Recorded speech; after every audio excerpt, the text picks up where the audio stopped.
Doctor Hernando Torné Vélez, residente de Cirugía General de la Universidad Libre. Doctor, tiene la palabra. Buenas noches, muchas gracias por estar reunidos aquí el día de hoy. Para los que no me conocen, mi nombre es Hernando Torné, residente de segundo año de la Universidad Libre. Como dijo la doctora, el tema a tratar en el club de revista el día de hoy es predictores de fracaso o de falla en el manejo médico de la disección aórtica Stanford B no complicada.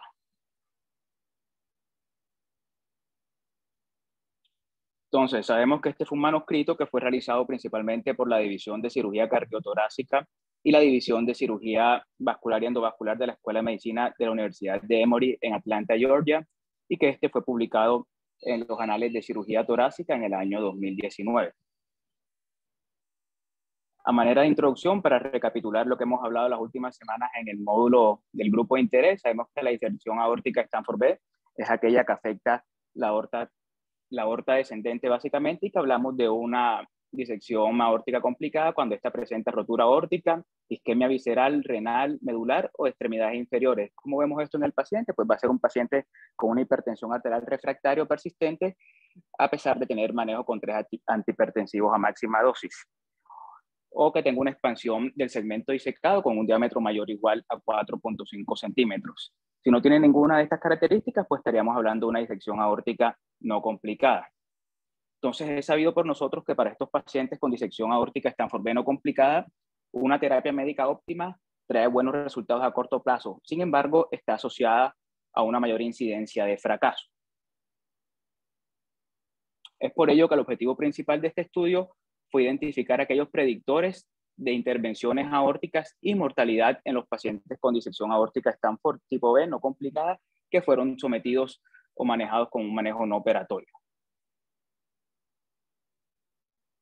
En cuanto al método utilizado en el estudio, bueno, este más que todo fue un estudio de corte retrospectivo detallado, en el cual se tuvo en cuenta aquellos pacientes con diagnóstico de disección aórtica tipo B entre los años 2000 a 2016. Para él se usó el sistema de historias clínicas electrónico. Y en este estudio pues se encontraron un total de 314 pacientes con diagnóstico de disección aórtica tipo B no complicada que recibieron manejo médico. Y se excluyeron de este estudio aquellos pacientes con disección aórtica complicada, pacientes a quienes se les había realizado un reparo proximal por una disección aórtica Stanford A y que tuvieron una disección distal residual, y todos aquellos pacientes con síndromes aórticos agudos que comprometiera la aorta torácica descendente. Dentro de las variables recolectadas en este estudio, pues se recolectaron variables demográficas, se recolectó la fecha inicial del diagnóstico de disección aórtica tipo B no complicada, las comorbilidades de los pacientes estudiados, aquellos detalles específicos del procedimiento o el tipo de procedimiento que se le realizó y aquellas complicaciones asociadas a esta patología. El resultado principal a evaluar durante este estudio pues, fue el fracaso de la terapia médica óptima, y esta se define, la vamos a conocer como aquella necesidad de realizar algún tipo de intervención aórtica o el cálculo de la mortalidad aórtica específica estimada.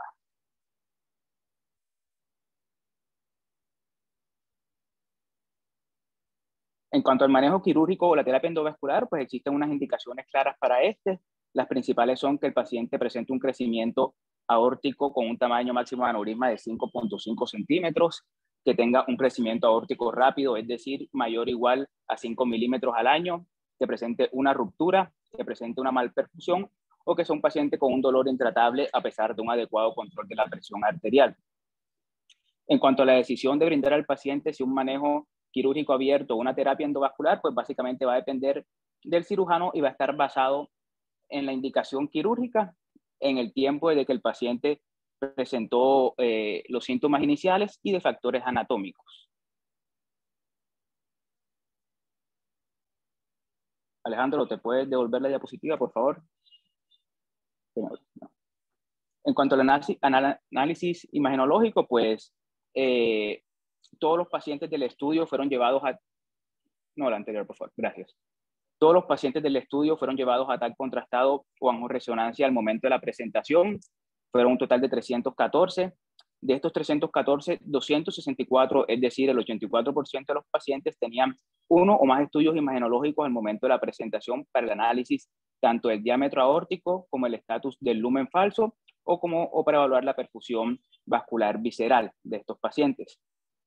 En cuanto al estatus del lumen falso, pues vamos a reconocer aquel lumen falso real o reconocible como aquel que presenta ausencia de trombos en el falso lumen. Vamos a hablar de una trombosis parcial, o vamos a conocer como trombosis parcial aquella la cual presenta la presencia tanto de trombos como el paso del contraste al lumen, y vamos a hablar de una trombosis completa cuando no evidenciamos presencia de contraste en el lumen. En este estudio, esta población fue muy baja, equivaliendo a un 1%, por lo cual no se tuvo en cuenta para los resultados finales. Y en cuanto a la perfusión visceral, pues vamos a evaluar el estado de perfusión vascular visceral, en el cual se evaluaba el tronco celíaco, se evaluaba la arteria mesentérica superior, las arterias renales izquierda-derecha, así como la arteria mesentérica inferior, y se evaluaba también el origen del cual esta provenía, si provenía de un lumen verdadero, de un lumen falso, o provenía de ambos. Para este análisis se tuvo en cuenta solamente aquellos que provenían completamente del lumen falso. Siguiente diapositiva, por favor. En cuanto al seguimiento de estos pacientes, pues los datos del seguimiento se obtuvieron básicamente a través de las consultas de control, llamadas telefónicas, el índice de muerte del Seguro Social Americano, o incluso se buscaron obituarios en Internet. Se dice que estos pacientes, 270 de los 314, un equivalente al 86%, completaron su seguimiento adecuado durante los siguientes 12 meses posterior al diagnóstico inicial. Y hubo un total de 35 muertes confirmadas en el grupo que fueron sometidos a una terapia médica óptima definitiva, de las cuales se desconoce la causa de 27 de estos pacientes. Siguiente diapositiva.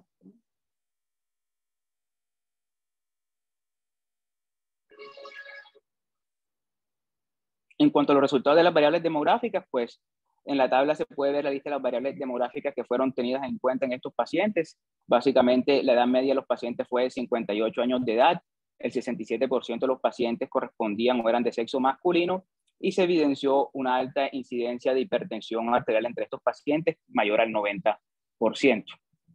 Otros datos importantes para tener en cuenta fue aquellos pacientes con enfermedad renal terminal o aquellos pacientes con antecedentes o uso de tabaco activo. En cuanto a las variables radiográficas, la mayoría de los pacientes presentaron disección aórtica aguda de Baker, clasificación de Baker 3B.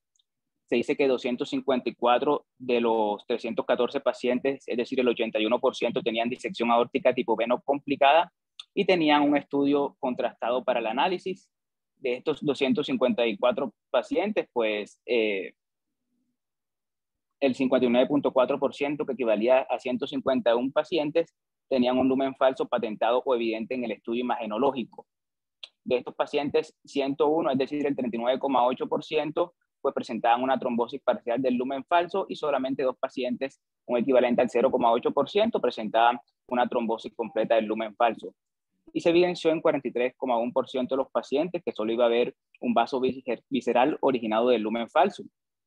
Se dice también que el 30% de estos pacientes pues iban a tener múltiples vasos viscerales originados del lumen falso, y dentro de los vasos viscerales, la arteria renal izquierda fue el vaso más común originado en la luz falsa. En cuanto al tiempo que se tuvo en cuenta el seguimiento de estos pacientes, el tiempo promedio fue de 5.6 años.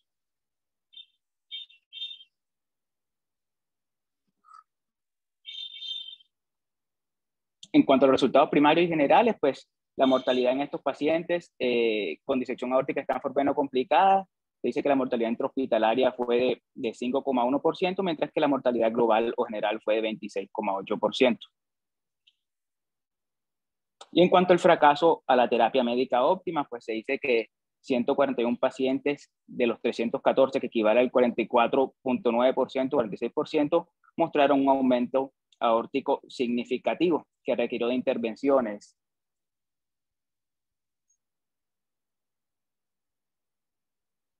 De estas intervenciones, pues 58 pacientes requirieron un reemplazo aórtico abierto y 83 requirieron una terapia endovascular, equivalente al 58,87% de los pacientes o la población estudiada.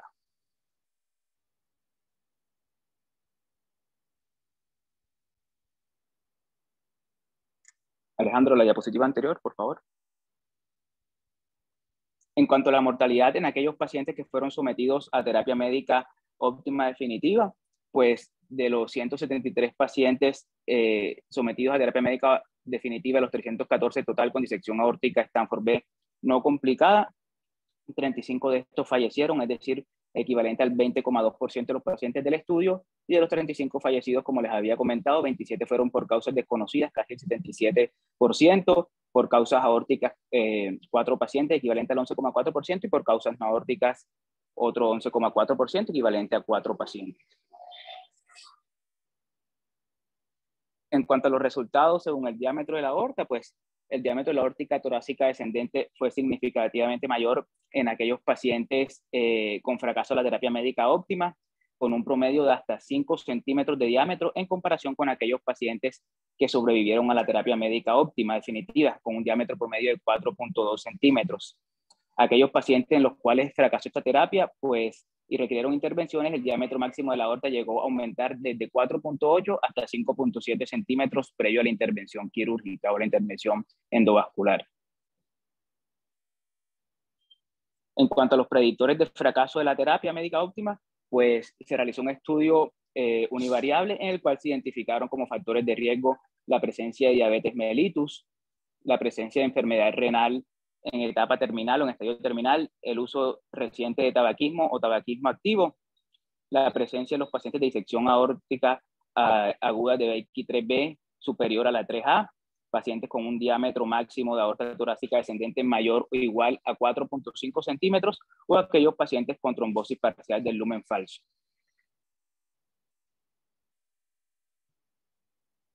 En cambio, en el análisis multivariable, ya en este sí se tuvieron en cuenta o se determinaron unos predictores independientes del fracaso de la terapia médica óptima, que fueron la presencia de diabetes mellitus, la presencia de enfermedad renal terminal, la presencia de disección aórtica aguda de BX3B o el tamaño aórtico mayor o igual a 4,5 centímetros.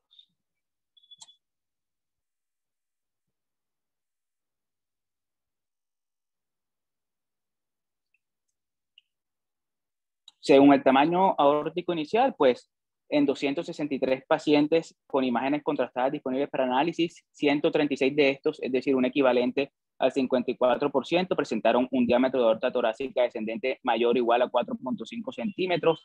La mortalidad intrahospitalaria de estos pacientes pues no impactó en el diámetro aórtico, no fue impactada por el diámetro aórtico. En cuanto a la incidencia de intervenciones aórticas en los pacientes con un diámetro mayor o igual a 4,5 centímetros fue el 62% versus un 23,8% en aquellos con un diámetro menor a 4,5 centímetros. En cuanto a la mortalidad general, pues esta fue significativamente mayor en aquel grupo de pacientes con un diámetro de aorta torácica descendente mayor o igual a 4,5 centímetros al momento del diagnóstico, y la incidencia general del fracaso de la terapia médica óptima en estos pacientes con un diámetro aórtico mayor o igual a 4,5 centímetros fue hasta 72,3%. ¿Cómo fue la sobrevida de estos pacientes según el tamaño aórtico inicial? Pues se calculó la sobrevida en aquellos pacientes libres de intervenciones con disección aórtica Stanford B no complicada que tenían un diámetro de la aorta torácica descendente mayor o igual a 4,5 centímetros. Y los resultados a evaluar fueron los siguientes. Se evidenció pues que estos pacientes a los 3 años su sobrevida fue 50,1%, a los 5 años fue el 39,3% y a los 10 años fue el 19,1%. En cambio, aquellos pacientes con un diámetro aórtico torácico menor a 4,5 centímetros, estas tasas aumentaron variablemente. A los 3 años tenían una sobrevida del 70,6%, a los 5 años una sobrevida del 63,4% y a los 3 años tenían y a los 10 años una sobrevida de hasta el 49,1%.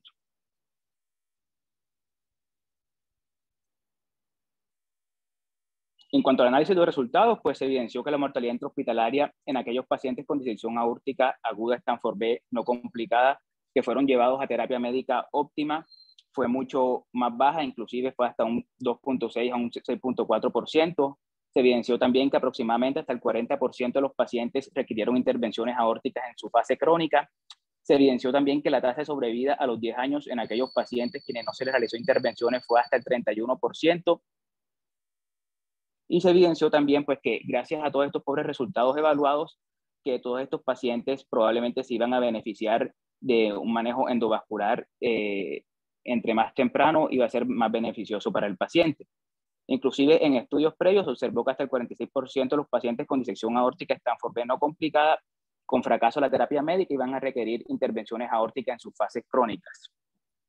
En cuanto al pronóstico, pues se evidenció que estos pacientes los que se pronosticaba un fracaso de terapia médica óptima, gracias al cálculo de todos estos predictores, pues lo ideal era identificarlo en etapa temprana con el fin de brindar al paciente un manejo endovascular en fases tempranas de la enfermedad. En cuanto a la mortalidad intrahospitalaria, pues se evidenció que esta era mucho mayor en aquellos pacientes que eran sometidos a cirugía abierta por disección aórtica Stanford B complicada en comparación a aquellos pacientes con disección aórtica Stanford B no complicada. Ya para culminar y llevar a casa, pues básicamente el estudio que nos dice pues que se debe seguir trabajando en este tipo de estudios con el fin de desarrollar un modelo predictivo altamente efectivo, el cual determine qué pacientes se benefician de terapia endovascular temprana para remodelar la aorta y así prevenir complicaciones tardías.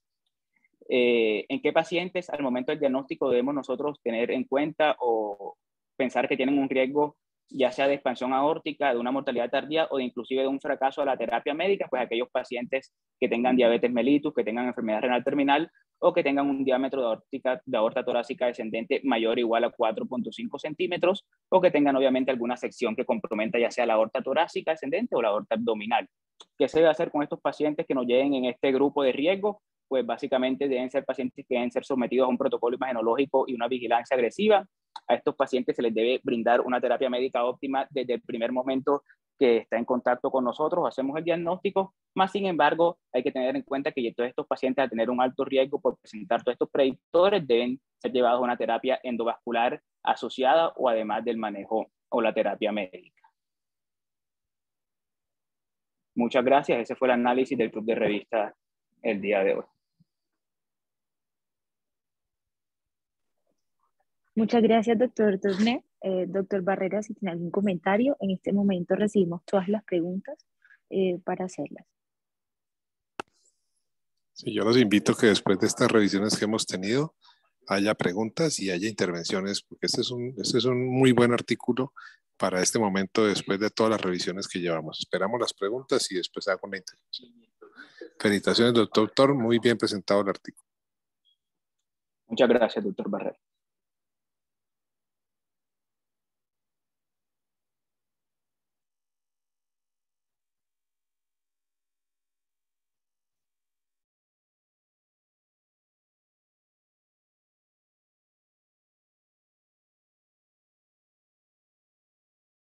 A ver, vamos a perder la timidez. Observaciones, qué le llamó la atención y cuál sería la conducta hoy por parte de ustedes.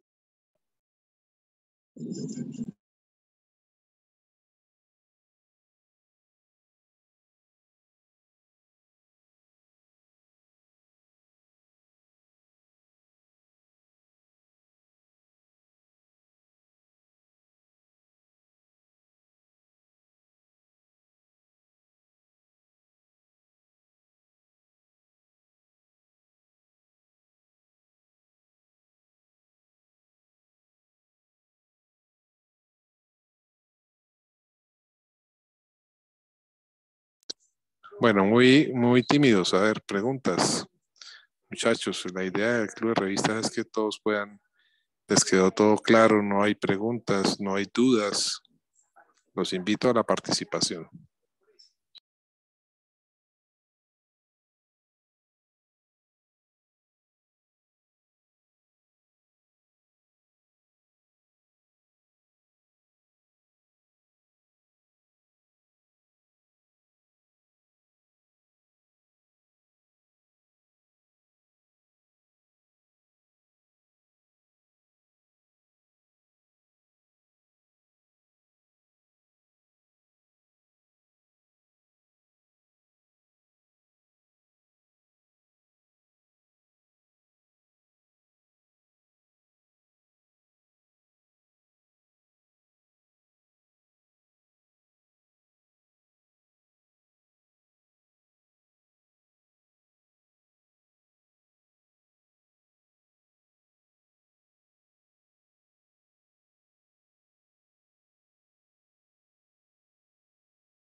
Doctor, yo tendría una pregunta. Es más sobre su experiencia en el manejo y pues algo de lo que estuvimos viendo en las charlas y pues que no se referencia en el artículo es la experiencia del cirujano en el momento de realizar la intervención. De lo que yo leía, de las complicaciones más frecuentes es la mala identificación del lumen verdadero. Entonces, no sé si usted tenga algunos tips al respecto. Sí, bueno, muy importante, Camilo, la pregunta y yo quería decir algo antes de responderla. Miren que este es un súper artículo. Realmente, después de la evolución que llevamos en la revisión de este tema durante todas las sesiones, la lección para llevar a casa, como lo mencionó el doctor Thorne, es que definitivamente tratamos pacientes crónicos complicados. Quedó claro que tratamos los pacientes con disección tipo B complicada, pero después de mucho tiempo, casi 15 años, este trabajo es bien importante, a pesar de que solamente es un seguimiento a 12 meses, sí muestra una tendencia que era lo que todos sospechábamos, y era que definitivamente al tener la terapia endovascular con un bajo impacto, pues el momento de tratar la disección era en la fase aguda.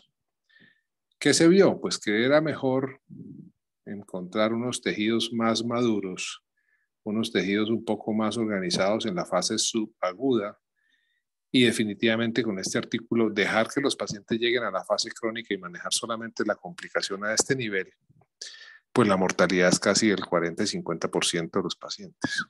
Entonces, es bien importante la reflexión sobre este artículo y es que definitivamente los pacientes en la disección aguda requieren manejo médico. Si fracasa el manejo médico, tenemos complicaciones, hay que tratarlos.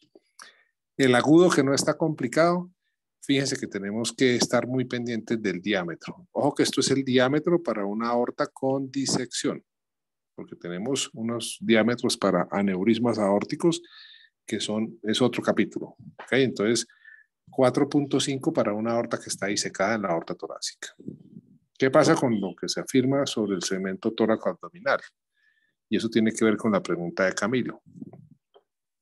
Cuando el compromiso de la aorta se extiende, pasa las arterias mesentéricas, el tronco celíaco, la mesentérica superior y las renales, y se extiende hasta las ilíacas, es donde viene la experiencia del intervencionista, del cirujano que va a intervenir el paciente. Si decidimos, según las guías y según lo que acabamos de revisar hoy, hacemos un seguimiento del manejo médico y vemos que el paciente empieza a crecer su diámetro aórtico, que tiene otros factores de base que nos hace que estemos muy alerta. O sea, una disección de renales en un paciente diabético o en un paciente con falla renal, fíjese que ya lo vimos como unos de mal pronóstico.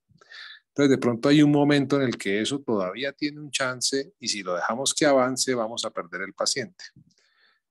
¿Qué pasa con la experiencia? Pues claro, nosotros no estábamos acostumbrados, los grupos de intervención, a manejar aortas con disección y con patologías de base. Básicamente la terapia endovascular surgió para tratamiento de los aneurismas. Como funcionó muy bien, entonces hagámonos las disecciones. Y aquí se necesita que tenga claridad en el enfoque, porque hay enfoques que necesitan un análisis anatómico muy importante, el abordaje mixto, ya sea por vía braquial y vía femoral, para poder asegurarnos que nuestro procedimiento lo estemos desarrollando en la luz verdadera. Ustedes entendieron durante todas las presentaciones que esta disección se da en espiral. En espiral es que gira 360 grados al diámetro de la aorta. Entonces uno puede encontrar segmentos en los que con facilidad puede terminar en la luz falsa. Y si eso sucede, pues hay que tener los recursos para regresar a la luz verdadera. Eso no es raro porque es una de las situaciones en las cuales estamos enfrentados en otro tipo de intervenciones, en arterias de miembros inferiores. Siempre mantener la luz central de la arteria para poder hacer la revascularización. Aquí sucede lo mismo. Entonces, sí se necesita experiencia para el análisis, para definir qué se hace primero, si decidimos hacer correcciones en 2 tiempos, y básicamente dependiendo de los recursos que tengamos y dependiendo de la experiencia, tanto del centro como la experiencia del cirujano que está haciendo la intervención. Entonces, sí es muy importante. Después de que pasa el tiempo, mejor dicho, la fase más fácil es apenas llega el paciente con decisión aguda, poner una endoprótesis. Pero estamos claros que el manejo óptimo es iniciar manejo óptimo, manejo médico y posteriormente definir si lo intervenimos. Cuando pasa el tiempo y se organiza la falsa luz, vamos a tener complicaciones si no tenemos claro la anatomía, en qué posiciones debemos mirar las imágenes, y cuando estamos ya en la sala de procedimientos, de qué manera debemos tener el arco en C sobre la posición de la aorta, en qué momento debemos definir hasta dónde extendemos el tratamiento endovascular, hasta dónde vamos a tratar de ubicar la zona sana de la aorta. Y en eso ya hay varias indicaciones, ya tenemos otros dispositivos que no teníamos hace 10 años, que son dispositivos más largos, que nos permiten hacer ese tipo de terapia. El uso, ya vimos que tenemos el uso de stent y procedimientos asociados sobre las arterias viscerales. Y las conductas de protección, en qué casos debemos proteger la médula espinal, independiente de que la terapia endovascular tenga menor incidencia que la cirugía abierta.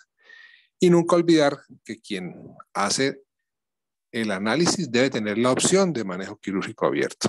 O sea, no es excluyente. Hay pacientes en los que definitivamente debemos hacer cirugía abierta o una parte, o hacerla híbrida, una parte abierta y otra parte endovascular. ¿Qué es lo más difícil? La navegación, como lo dijo Camilo. Navegar es subir la guía, subir los catéteres, ubicarnos, hacer los controles angiográficos con contraste, saber en qué zona, con qué diámetro y en qué posiciones debo poner la endoprótesis de manera proximal. Ya vimos toda la discusión sobre la subclavia, sobre el arco aórtico, porque lo más importante es eso, definir, llegar al procedimiento con un plan y cumplir ese plan.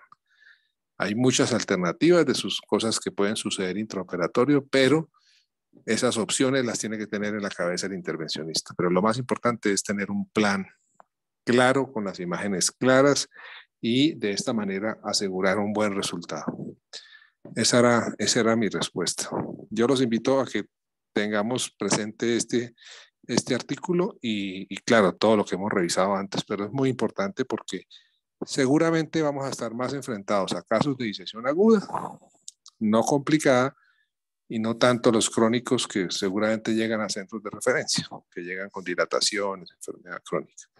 Pero en el día a día es más frecuente en el dolor torácico, que no es coronario, el diagnóstico diferencial, la disección tipo B. La disección tipo B, no complicada, se establece manejo médico, pero ese paciente debe tener un seguimiento.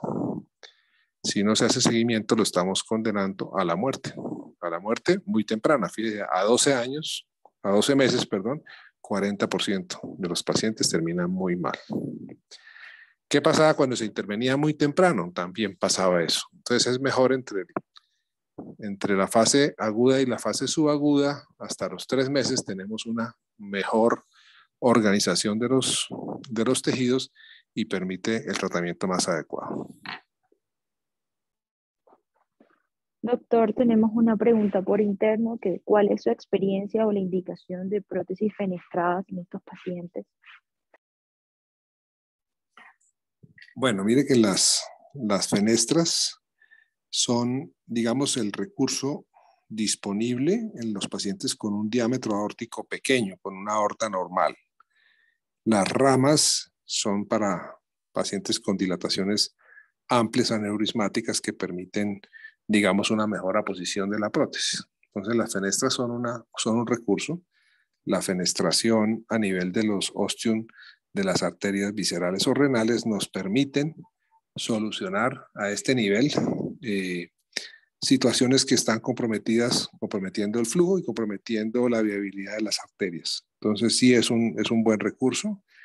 Tenemos otras opciones, digamos, la conducta programada son las fenestras. Tenemos para las urgencias el uso de STEN y algunos casos de chimeneas, que los invito a que echen una miradita. ¿Qué son las chimeneas? ¿Qué son los snorkel? ¿Qué son los STEN en paralelo? Porque, digamos, es un recurso que lo pueden escuchar y es importante que lo conozcan, vean las imágenes y qué se pone. Pero claro que sí, la experiencia es que el mejor recurso para una aorta de tamaño normal o casi normal o no muy grande es el uso de las fenestras. Y las fenestras se planean en un diseño de una endoprótesis hecha en fábrica o las hacemos en el quirófano. Durante el procedimiento, obviamente con las medidas tomadas y planeadas previamente. Es un gran recurso. Muchas gracias, doctor Barrera. Doctor Hernando Turner tiene la mano levantada. ¿Quiere hacer algún comentario adicional? Sí, muchas gracias. Gracias, doctor Barrera, por sus aportes. También quería recalcar que este manuscrito fue muy importante porque derrumbó, por así decirlo, unos mitos que había, porque estudios anteriores nos hablaban de un umbral de hasta 4 centímetros del diámetro de la aorta para considerarlo como un predictor independiente. En este artículo pues se evidenció que los verdaderos cambios significativos tanto en mortalidad como en fracaso terapéutico eran con un umbral de 4,5 centímetros. Y otros estudios también hablaban de que la trombosis parcial se consideraba un predictor de mortalidad independiente. En este estudio, pues, se evidenció que no afectaba ni impactaba y que solamente la trombosis completa podía ser considerada como un predictor independiente de mortalidad. Listo. Sí, excelente. Y lo que dices es que sí, veníamos de eso. Hubo unos trabajos de hace unos 8 o 9 años de un doctor evangelista en el Clinic de Barcelona, que empezó a hacer estudios de eco transesofágico y a llamar la atención que se rompían más fácil los pacientes que no tenían trombosis total de la luz falsa. Y lo que uno buscaba con la terapia endovascular era que se trombosara totalmente la luz falsa, que quedara excluido. Y entonces él se mostró que los pacientes que tenían una trombosis parcial tenían una presión más alta en el lumen falso, porque se encontraban con una zona que estaba trombosada distal. Y no era lo mismo que tener una entrada y una reentrada, que ese es un punto crítico de las disecciones.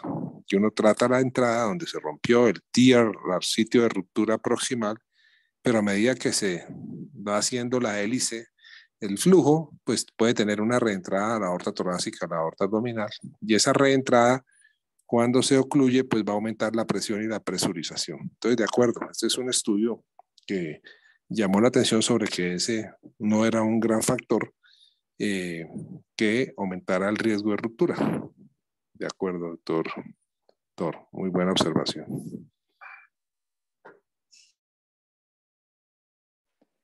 Muchas gracias, doctor Barrera, doctor Ton, por su presentación. Gracias a todos los participantes. No contamos con más preguntas en el chat y cumpliendo pues con el tiempo del club de revista, vamos a dar la sesión por terminada. Muchas gracias a todos por su asistencia y nos vemos pronto en una nueva reunión. Que tengan muy buena noche.